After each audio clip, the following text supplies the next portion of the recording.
श्री रमेशभाई અહીં ઉપસ્થિત સર્વ આગેવાન મિત્રો ગુજરાતમાં जनता पार्टी ने नवसारी लोकसभा इलेक्शन की जवाबदारी करने की जवाबदारी मुझे दी है। मैं जब 16 तारीख को सुबह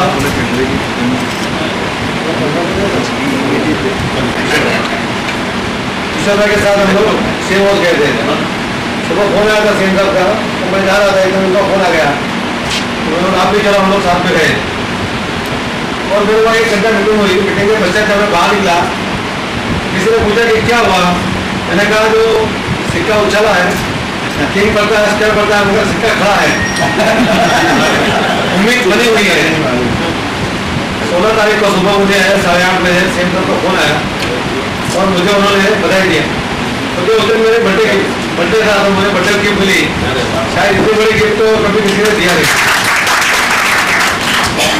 मगर जब उन्होंने कहा उस शब्द ऐसे थे कि तुम्हें टिकट तो दे रहे हो, तुम्हें लेना है 4 सीट, बाकी की व्यवस्था सब लोग करेंगे, मगर वहाँ वातावरण जो बनाने का है बीजेपी के फेवर में, तो वातावरण डेवलप करना ये तुम्हारी जवाबदारी रहेगी। मेरे लिए भी चैलेंज की बात है कि आज तक जिस साल में कोई टिकट नहीं दिया और दिया तो 4 दे दिया। छप्पर फाड़ के लोकसभा ऐसा नहीं, 28 सीट चाहिए। मैं AITC में जब मुझे पहली बार चेयरमैन बनाया गया, जब भी नरेंद्र भाई ने मुझे चेयरमैन बनाया था और मुझे सिलेक्शन दिया था, मुझे पूछा था कि तुम्हें क्या चाहिए। मैंने बोला मुझे GV दो या AITC दो, ये तो नहीं चाहिए। और जब भी मुझे सिलेक्शन उन्होंने दिया था, जो कभी किसी को पार्टी में देखा नहीं है। मैं असम के साथ उस टाइम ट्रेन में जा रहा था, तो रिलायंस के अहमद जैसा हमारे साथ बैठे थे शताब्दी में, वो असम को बता रहे थे क्या रियाज में पुलिस में जा रहा है, इसको इतना बड़ा शब्द देगा, क्या करेगा। और मेरे सामने उन्होंने बोला, पीछे नहीं बोला।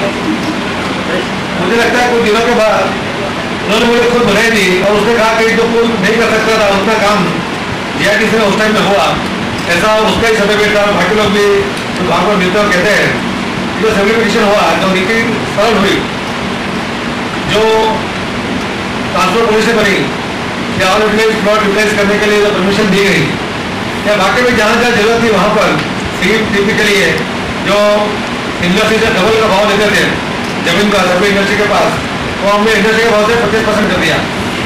तो हर तरह से इंडस्ट्री को जो चाहिए तो सभी सुविधा देने की जवाबदारी AITC की है, वो मानते हुए उसके ऊपर काम भी किया और परिणाम भी दिखा। ज़्यादा टाइम नहीं मिला, 18 महीने हुआ उस टाइम मिले थे। उसके बाद तो GSL में 5 साल का टाइम मुझे मिला। तो मैं ऐसा मानता हूँ कि सबकी निगाह मेरे ऊपर है। मैं देखता हूँ कि एक तरफ मिल वाले बैठे रहते हैं, वही उसी टाइम बाजू में या उसी ऑफिस में जो मिल में काम करने वाले लोग भी बैठे होते हैं। इतना दोनों का प्रेम कभी किसी को नहीं मिला होगा, इतना प्रेम मुझे मिला।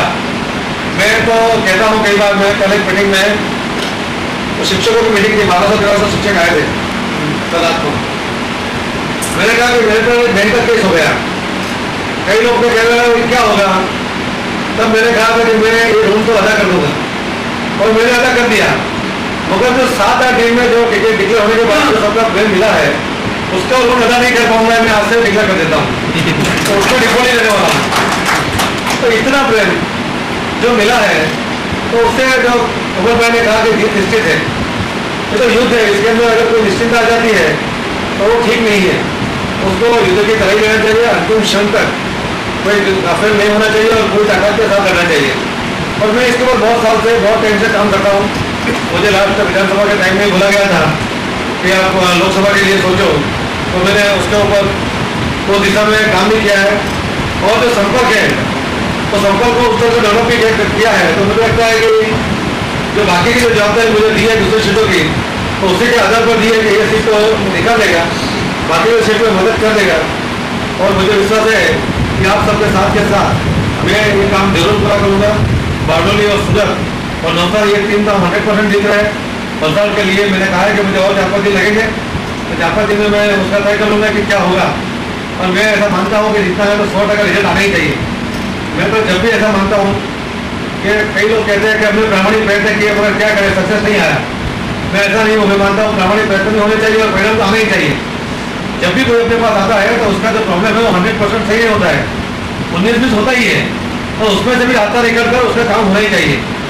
हमने जो देखा है एक्शन के ऊपर जो इंस्पेक्टर राज चल रहा था, सभी लोगों को उसको भुगतना पड़ा है, मगर जब तक मेरे पास जो जवाबदारी आप लोगों ने दी थी उस टाइम मैंने पूरी ताकत से उसको प्रोटेक्ट किया है। और वहाँ मेरी चिंता नहीं की कि मेरा बिजनेस का क्या होगा, उसकी भी चिंता नहीं की। मैं जो गैस का भी प्रॉब्लम था उस टाइम में हमने गैस के लिए बहुत लड़े थे और उस टाइम तक तो वो काबू में भी थे। आज जो पोजीशन है, ये पोजीशन के अंदर अगर ये गैस सप्लाई इस तरह से रहेगा तो आज जो इंडस्ट्री पूरे दक्षिण गुजरात को टिका रखी हुई। मैंने मुख्यमंत्री से भी ये बात कही थी कि जो हवा पैदा हुआ था विश्व मंदी की बात चल रही थी और डायमंड के जिस तरह से पोजीशन खड़ी हो गई, अगर टेक्सटाइल में अगर थोड़ा भी वो हिलता तो पूरा सूरत और पूरा साउथ गुजरात हिल जाता। मगर भगवान की दया से आप लोगों के सभी प्लानिंग की वजह से टेक्सटाइल टिका हुआ है और वो टिकने वाला है। मुझे सूरत में जब भी मिलता है तो उसको भी पूछता हूँ कि कैसा टेक्सटाइल, और वो जब बोलता है कि ठीक है तो लगता है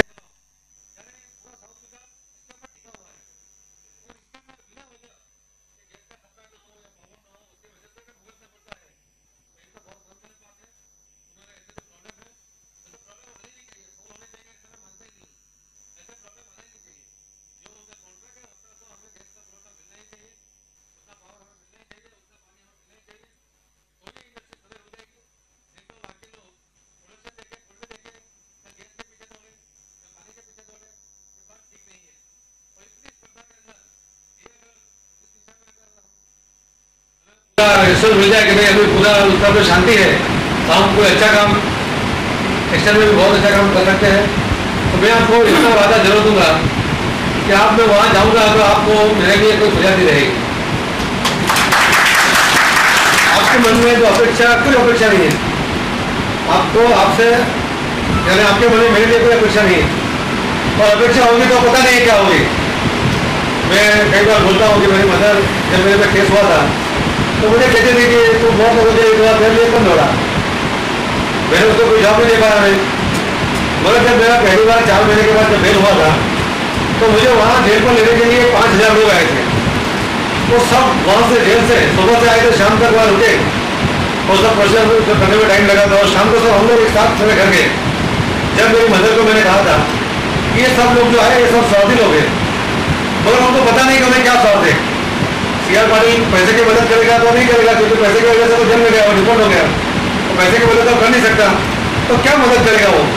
तो उनको ये सब विश्वास है कि अगर हमें कोई प्रकार की तकलीफ आएगी, क्या आएगी वो भी पता नहीं है, तो ये साथ खड़ा मिलेगा। इतना विश्वास जो तेरे बेटे में इन लोगों ने रखा है उतना ही उनको स्वार्थ है। आप लोग तो अपने पर्सनल सुख खुद सेटल कर सकते हो, फिर भी आपके मन में भी उम्मीद है कि नहीं हमारा आदमी, अपना आदमी आज अगर यहाँ जाता है तो हमें दूसरी चिंता करने की जरूरत नहीं है। तो मैं आपके जो विश्वास है वो पूरा करूँगा, उसके अंदर पूरा उतरूँगा। आपको मेरे ओर से कोई भी जरूरत नहीं, हर बात हर समय पे अब जब क्या हो जब मैं आपके साथ हूँ और मुझे उसको प्रूव करने की जरूरत नहीं है। मैंने जब भी कोई भी प्रॉब्लम आया तो मैं साथ में खड़ा रहा हूँ, इसके लिए मैं शब्दों में उसको और ज़्यादा व्यक्त करने की कोशिश नहीं करूँगा।